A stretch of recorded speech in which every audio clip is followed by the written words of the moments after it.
I think for all those decades of in government, in Congress, and in business, he'll be remembered primarily for the 2003 Iraq War, which in one way was the pinnacle of American power, and in another way was its downfall. I think there is an irony here. In later years, Dick Cheney would become a vocal critic of Donald Trump for trying to break the American system, a critic in particular of Trump's threat to democracy. But in a way, for all that criticism of Trump, Dick Cheney was part of an administration, the George W. Bush administration, that opened the way for Trump, because in a way they broke the rules.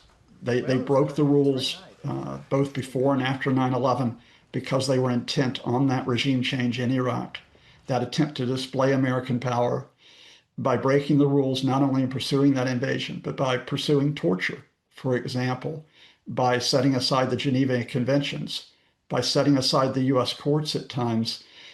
They paved the way for Donald Trump to do that in a much more flagrant way more than 20 years later.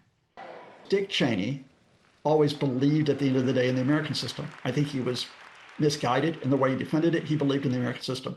Liz Cheney was a Republican who sacrificed her career, who was absolutely vilified by Trump for standing up and saying, whether Republicans or Democrats, the system must be defended.